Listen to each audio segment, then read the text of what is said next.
Morning students. आज हम 6 to 9 sum solve करेंगे एक्सरसाइज 7.3 के। 6 sum is check whether the given fractions are equivalent.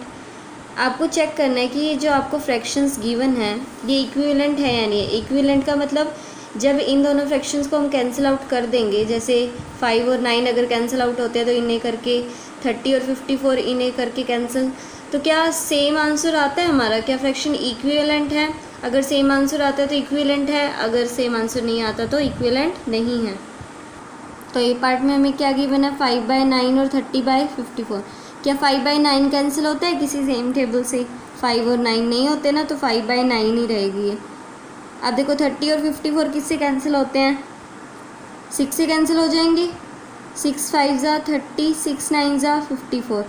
अब इसका भी देखो फर्स्ट फ्रैक्शन 5/9, दूसरी भी क्या आई है 5/9, तो आप क्या लिखोगे? Yes both are equivalent. Both क्या है? इक्विवेलेंट है। चाहे देखने में सेम नहीं थी बट जब इन्हें कैंसिल आउट किया तो सेम है ये। अब है 3/10 और 12/50। अब देखो 3/10 तो कैंसिल होती नहीं, तो 3/10 ही रहेगी। अब ये किससे कैंसिल होती है? 2 से तो हो ही रही है ना, इवन नंबर है दोनों के दोनों, 2 से तो हो ही जाएंगे। 2 6 × 12, फिर ये 25। अब देखो ये किससे कैंसिल होते हैं? 6 और 25 तो किसी सेम टेबल से कैंसिल नहीं होते, तो इसका आंसर क्या रहेगा? 6/25। क्या ये दोनों सेम है? सेम नहीं है ये दोनों, तो क्या लिखोगे? No both are not equivalent. दोनों इक्विवेलेंट नहीं है ये फ्रैक्शन। सी पार्ट आपने खुद नहीं करना है। Now the 7th sum is reduce the following fractions to simplest form. ये जो फ्रैक्शंस आपको गिवन है इनको सिंपलेस्ट फॉर्म में रिड्यूस करना है, कन्वर्ट करना है। सिंपलेस्ट फॉर्म क्या होती है? देखो न्यूमरेटर और डिनोमिनेटर जिस सेम टेबल से कैंसिल आउट होते हैं उन्हें कैंसिल आउट करके बचा हुआ आंसर होता है सिंपलेस्ट फॉर्म। तो 48 और 60 की सिंपलेस्ट फॉर्म ए पार्ट में आपने राइट करनी है।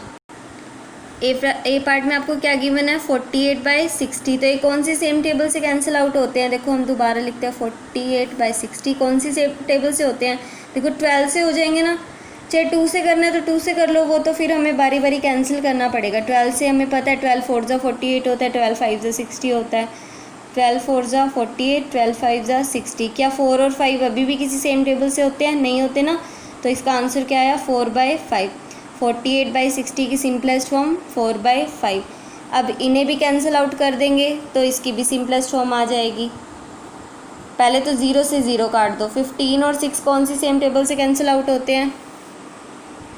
3 से। 15 और 6 किससे कैंसिल आउट होते हैं? 3 से। इसको 3 से डिवाइड करेंगे। 3 5 ज़ा 15, 3 2 ज़ा 6।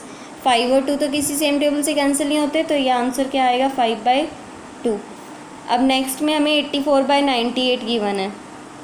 ये कौन सी सेम टेबल से कैंसिल आउट होते हैं? 2 से तो हो ही रहा है ना, तो पहले 2 से कर दो। 2 4 ज़ा 8, 2 2 ज़ा 4। अब देखो 9 के नीचे 2 4 ज़ा 8, 1 बचेगा, 18 बन जाएगा। 2 9 ज़ा 18।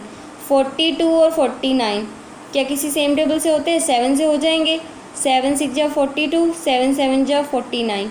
6 और 7 तो कैंसिल आउट नहीं होते किसी सेम टेबल से, तो हमारा आंसर 6/7 ही रह जाएगा। इसी तरह आपको डी और ई पार्ट खुद से सॉल्व करने हैं इसके। Now the 8th sum is Ramesh had 20 pencils. Ramesh के पास 20 पेंसिल्स हैं। Shilu had 50 pencils and Jamal had 80 pencils. Ramesh के पास 20, शीलू के पास 50 और जमाल के पास 80 पेंसिल्स हैं। आफ्टर 4 months 4 महीनों के बाद रमेश यूज्ड अप 10 पेंसिल्स। उसके पास 20 थी ना, 10 उसने यूज़ कर ली 4 महीनों के बाद। शीलू के पास 50 थी, फिर बोला कि शीलू यूज्ड अप 25 पेंसिल्स। 50 थी, 25 यूज़ कर ली। जमाल के पास 80 थी, जमाल यूज्ड अप 40। 80 में से 40 यूज़ कर ली जमाल ने। What fraction did each use up. हर किसी ने जितनी यूज़ किया ना उसकी फ्रैक्शन बतानी है आपको कि कितनी यूज़ कर ली। जैसे इसने टोटल 20 थी, 20 में से कितनी यूज़ की? 10, यानी कि फ्रैक्शन बतानी है आपको भाई कितनी यूज़ कर ली। Check if each has used up an equal fraction of her और हिज पेंसिल। फिर आपको बताना है क्या इक्वल फ्रैक्शन ही यूज़ हुआ है हर किसी का, यानी कि इक्वल फ्रैक्शन आ रही हैं क्या सभी की।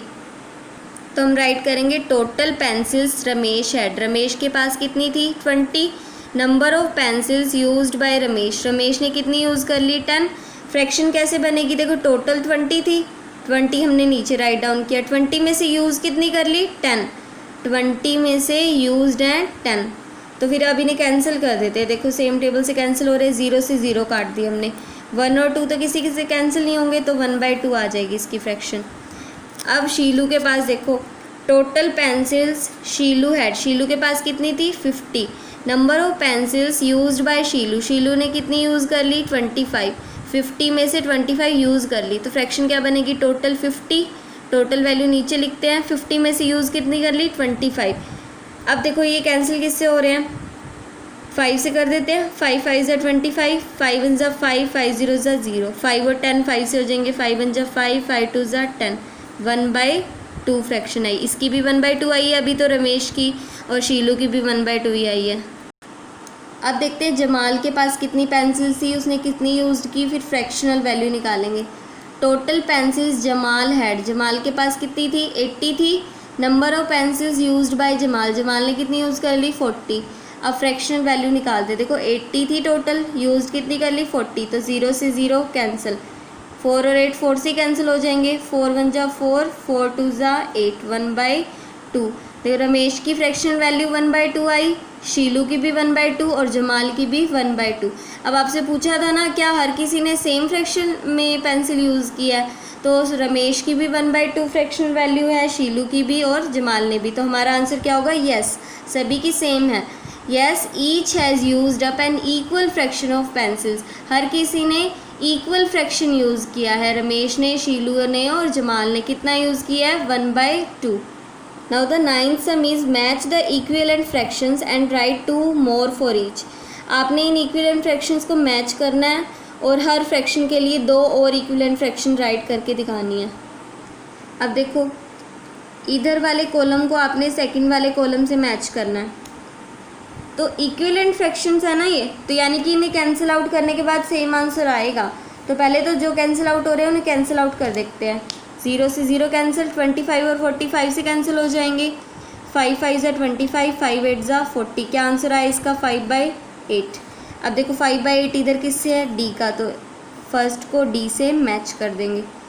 अब देखो इससे 0 से 0 कैंसिल, 18 और 2 2 से कैंसिल हो जाएंगे, 2 1 ज़ा 2, 2 9 ज़ा 18, 9/1, यानी कि सॉरी यहाँ पे 200 आएगा, तो ये 1 0 बच जाएगी ना, ये 10 बन जाएगा 9/10। अब देखो 9/10 यहाँ कहाँ है ई की है,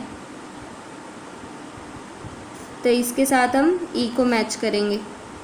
अब है 660/990, 0 से 0 कैंसिल, ये दोनों 11 से कैंसिल हो जाएंगे, 66 और 99, 66 को 11 से डिवाइड करेंगे तो 11 6 जा 66, 11 9 जा 99। अब देखो 6/9, ये 3 से फिर से कैंसिल हो रहे हैं, 6 और 9, 3 2 जा 6, 3 3 जा 9, दैट इज़ 2/3। अब इधर 2/3 किसकी है ए पार्ट में, तो इसको ए पार्ट से मैच कर देंगे। 0 से 0 कैंसिल, 18 और 36, 18 से ही कैंसिल हो जाएंगे, 18 2 जा 36 होता है ना, 18 1 जा 18, 18 2 जा 36, 1/2। अब 1/2 इधर किसका आंसर है सी का। 0 से 0 कैंसिल, 22 और 55 11 से कैंसिल हो जाएंगे, 11 2 जा 22, 11 5 जा 55, 2/5। अब 2/5 यहाँ का है बी का आंसर है, तो हमने इसे बी से मैच कर दिया। अब आपको बोला था कि हर फ्रैक्शन के लिए 2 और इक्विवेलेंट फ्रैक्शन लिखनी है, तो पहले हम 2/3 के लिए लिख लेते हैं। इक्विवेलेंट फ्रैक्शन कैसे, न्यूमरेटर और डिनोमिनेटर को सेम नंबर से मल्टीप्लाई करनी होती है, चाहे आप करो 2 से, चाहे आप करो 5 से, चाहे आप करो 6 से, चाहे आप करो 1000 से, किसी से भी करो बट ऊपर नीचे सेम से करो। तो हम 2 से ही कर देते हैं, इसको 2 से करेंगे, देखो 2 2 जा 4, इसको 2 से करेंगे 2 3 जा 6, ठीक है। एक तो आ गई 2/3 की, एक इक्विवेलेंट फ्रैक्शन आ गई 4/6। अब नेक्स्ट निकालते हैं, किसी से भी मल्टीप्लाई कर दो, पहले 2 से करा हमने, अब 3 से करना है तो 3 से कर लो, 2 3 जा 6, 3 3 जा 9, ये 2 आ गई इसकी। अब इसकी भी लिख लो, 2 से ही कर देते हैं, 2 2 जा 4, 5 2 जा 10। अब 3 से कर देते हैं, 2 3 जा 6, इसको भी 3 से, 5 3 जा 15, इसको 2 से करेंगे, 1 2 जा 2, 2 2 जा 4, 2/4। नेक्स्ट इसको 3 से, 1 3 जा 3, 2 3 जा 6, इसको 2 से करेंगे ऊपर नीचे, 5 2 जा 10, 8 2 जा 16, इसको 3 से, 5 3 जा 15, 8 3 जा 24, 4। नेक्स्ट देखो 9/10 की दो इक्विवेलेंट फ्रैक्शन, दोनों को 2 से मल्टीप्लाई कर देते हैं। 9 2 ज़ा 18, 10 2 ज़ा 20। अब 3 से 9 3 ज़ा 27, 10 3 ज़ा 30। तो ये दो हमने इक्विवेलेंट फ्रैक्शन राइट कर दी हर फ्रैक्शन की।